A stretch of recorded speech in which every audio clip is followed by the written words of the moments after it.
पत्नी के किस दिन चूड़ियां पहनने से पति की उम्र कम हो जाती है।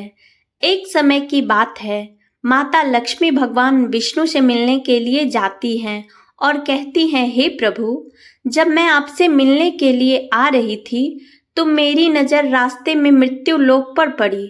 तो मैंने देखा कि कुछ सुहागिन स्त्रियां आपस में चर्चा कर रही थी कि स्त्री की एक चीज छू लेने से किस्मत बदल जाती है और स्त्री के इस दिन चूड़ी पहनने से पति की उम्र कम हो जाती है। स्वामी, मैंने जब से उस चर्चा को सुना है मेरा मन विचलित हो गया है।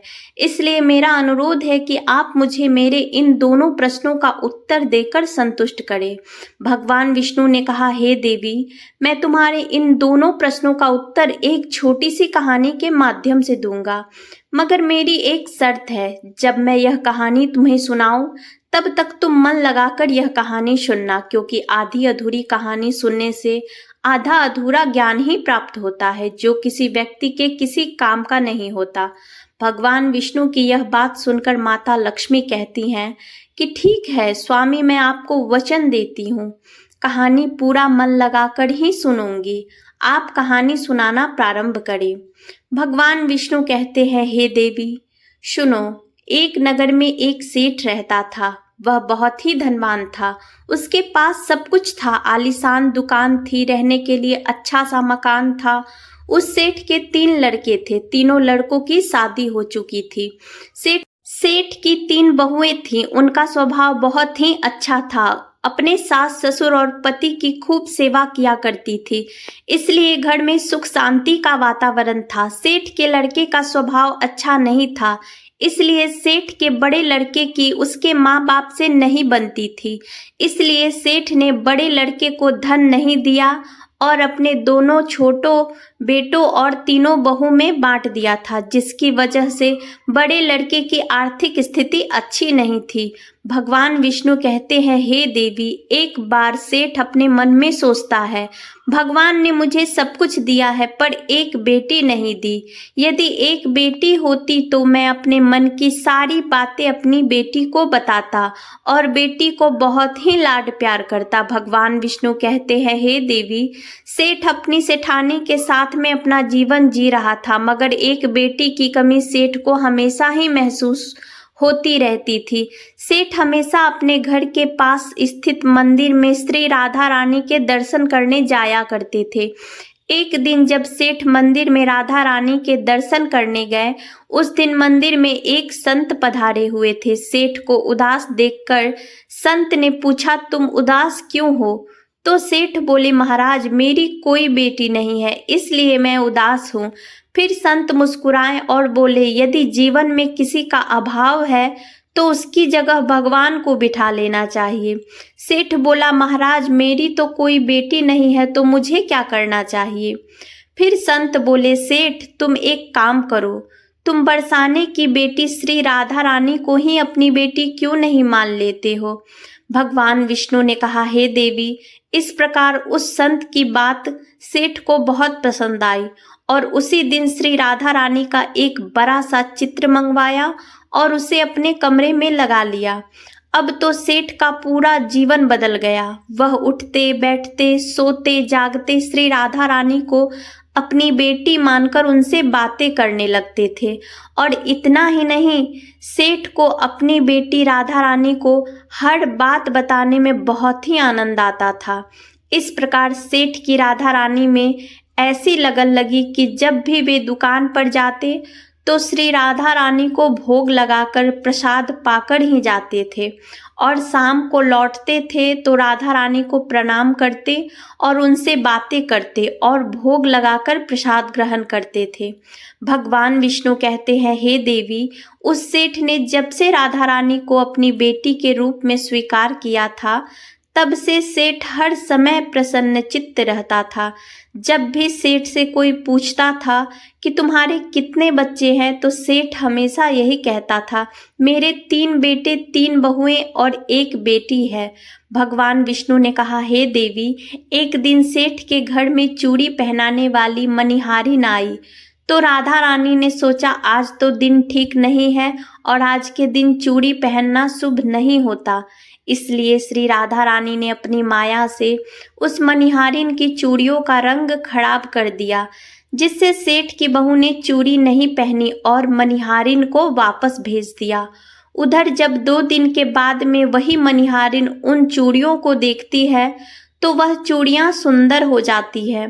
फिर मनिहारिन उन्हीं चूड़ियों को लेकर सेठ के घर वापस जाती है। तो सेठ के तीनों बहुएं चूड़ियां पहनती हैं और बाद में राधा रानी भी चूड़ियां पहनने के लिए प्रकट होती है। जब राधा रानी प्रकट हुई तो मनिहारिन ने जब राधा रानी का स्वरूप देखा तो मनिहारिन उन्हें देखती ही रह गई। फिर राधा रानी मनिहारिन से कहने लगी, मुझे भी चूड़ियां पहनाओ। उधर राधा रानी की बात सुनकर मनिहारिन ने मन में विचार किया कि हो सकता है सेठ जी के घर कोई मेहमान आए हो, क्योंकि हमेशा तो मैं जब भी इस घर में चूड़ियां पहनाने आई थी तो सेठ की केवल 3 बहुएं ही दिखाई पड़ती थी जो हमेशा से चूड़ियां पहनती थी, मगर आज यह चौथी बेटी नजर आई है। भगवान विष्णु कहते हैं, हे देवी। फिर ऐसा सोचकर उस मनिहारिन ने राधा रानी को चूड़ियां पहना दी। अब राधा रानी चूड़ी पहन करके एक ओट में जाकर अंतर्ध्यान हो गई। सभी को चूड़ियां पहना करके मनिहारिन हमेशा की तरह चूड़ियों का पैसा लेने के लिए सेठ जी की दुकान पर चली गई। फिर मनिहारिन को देखते ही सेठ जी कहने लगे, लगता है घर पर चूड़ियां पहनाने गई थी। तुम हमारी तीनों बहुओं को चूड़ियां पहनाकर आई हो, यह लो तुम्हारे पैसे। मैं तुम्हें देखकर ही समझ गया था कि तुम दुकान पर पैसे लेने के लिए आई हो। और फिर सेठ ने मनिहारिन को हर बार की तरह जितने पैसे देते थे उतने ही पैसे दे दिए।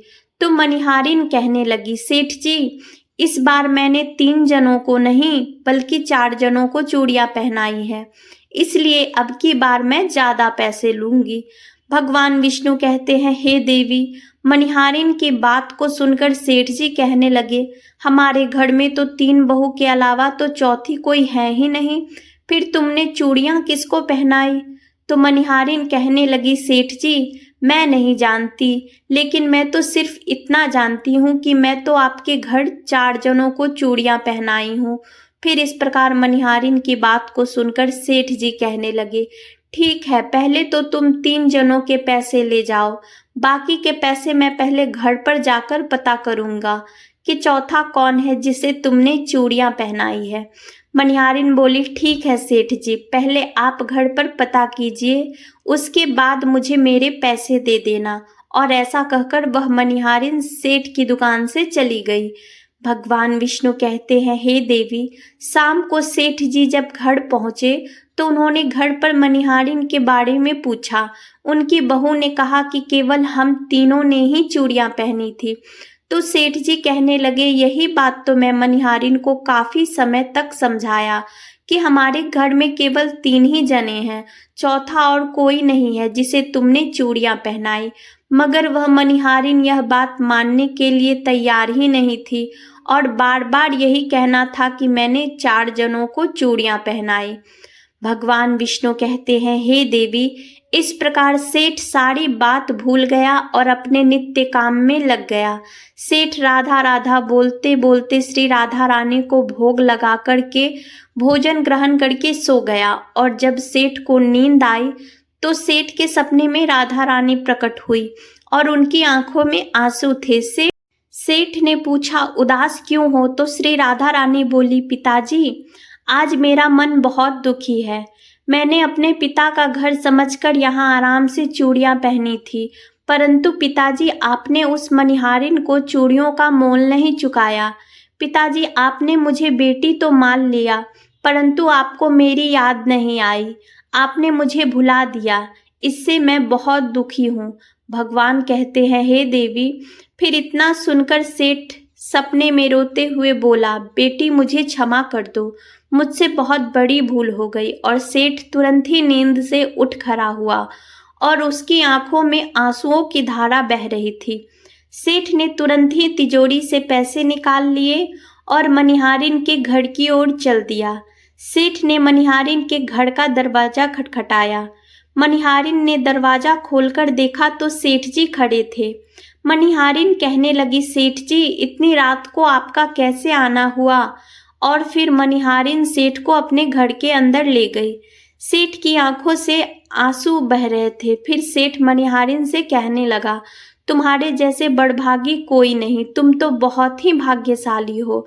तो मनिहारिन कहने लगी, सेठ जी ऐसा क्या हुआ? तो सेठ बोला, मैंने राधा जी को अपनी बेटी बनाया है, परंतु मैंने उन्हें कभी भी अपनी आंखों से नहीं देखा। लेकिन तुमने आज राधा जी को अपने हाथों से चूड़ियां पहनाई है। आज तुम्हारे जैसा भाग्यशाली इस धरती पर कोई दूसरा नहीं। मैं तुम्हें अपनी बेटी की चूड़ियों का मोल चुकाने आया हूँ। और यह कहकर सेठ जी ने रुपयों से भरी हुई थैली मनिहारिन के सामने रख दी और कहा, इसमें से जो भी लेना है ले लो। भगवान विष्णु कहते हैं, हे देवी, जब मनिहारिन ने सुना कि स्वयं राधा रानी उनसे चूड़ियां पहनी थी तो मनिहारिन की आंखों से भी आंसुओं की धारा बहने लगी। और मनिहारिन बोली, सेठ जी मैं राधा रानी की चूड़ियों के पैसे कैसे ले सकती हूँ? ऐसा सौभाग्य किसे मिलता है जो मुझे मिला? और मैं राधा रानी को अपने हाथों से चूड़ियां पहनाई। मैं आपसे बिटिया राधा रानी की चूड़ियों के पैसे कभी नहीं लूंगी। भगवान विष्णु कहते हैं, हे देवी, परंतु सेठ नहीं माना। सेठ ने रुपयों से भरी हुई थैली मनिहारिन के घर पर रख दी और वहां से सीधे घर आ गए और अपनी पत्नी को लेकर श्री राधा रानी के मंदिर में चले गए। और उस दिन के बाद से सेठ जी ने अपना सब कुछ छोड़ करके संन्यास ले लिया और अपना शेष जीवन राधा रानी के मंदिर में जाकर राधा जी की भक्ति करते हुए बिता दिया। भगवान विष्णु कहते हैं, हे देवी, इधर सेठ मंदिर में राधा रानी की भक्ति में खो जाता है और अपनी पत्नी के साथ में मंदिर में रहकर के राधा रानी की भक्ति करने लगता है। और उधर राधा रानी बड़े लड़के के सपने में पहुंच जाती है और कहती है कि तुम अपनी माँ की सेवा नहीं करते हो, इसलिए तुम्हारी ऐसी स्थिति है। तुम आज से ही अपनी माँ के चरण छूना आरंभ कर दो। रातों रात तुम्हारा भाग्य देखना कैसे बदलता है। भगवान विष्णु कहते हैं, हे देवी, इस प्रकार से सेठ का बड़ा लड़का अपनी माँ के चरणों को रोजाना छूने लगा और फिर धीरे धीरे बहुत बड़ा आदमी बन गया। उसके पास धन की कोई कमी नहीं रही। फिर भगवान विष्णु कहते हैं, हे देवी, तुम अपने पहले प्रश्न का उत्तर समझ लो। तुम्हारा पहला प्रश्न था, स्त्री की कौन सी चीज बिना बताए छूने से रातों रात भाग्य बदल जाता है?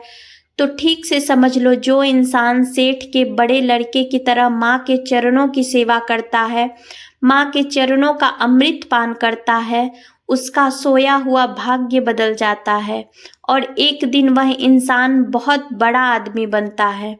भगवान विष्णु कहते हैं कि हे देवी, तुम्हारे दूसरे प्रश्न का उत्तर सुनो। तुम्हारा दूसरा प्रश्न था कि स्त्री को किस दिन चूड़ी पहनने से पति की उम्र कम हो जाती है। तो सुनो, जिस दिन मनिहारिन सेठ की तीनों बहू को चूड़ी पहनाने के लिए आई थी तो राधा जी ने देखा कि उस दिन मंगलवार था, इसलिए राधा जी ने अपनी माया से उन चूड़ियों का रंग काला कर दिया, जिससे सेठ की बहू को चूड़ियों का रंग पसंद नहीं आया। और फिर मनिहारिन अगले 2 दिन के बाद आई। उस दिन शुक्रवार था और उस दिन राधा रानी की कृपा से चूड़ियों का रंग सुंदर हो जाता है और सेठ की तीनों बहुएं और राधा रानी चारों चूड़ियां पहनती है। इस प्रकार हमेशा के लिए सचेत रहने के लिए राधा रानी सेठ के बड़े लड़के की तरह सेठ की तीनों बहू के सपने में आती है और चूड़ी का महत्व बताते हुए कहती है कि हर सुहागन स्त्री को चूड़ी पहनने से पहले कुछ बातों का विशेष ध्यान रखना चाहिए। सुहागन स्त्री को 21 चूड़ी पहननी चाहिए। नई चूड़ी हमेशा सुबह या शाम को पहनना चाहिए। नई चूड़ी हमेशा रविवार या शुक्रवार को ही पहननी चाहिए। इस दिन पर पहनने से पति की उम्र बढ़ती है।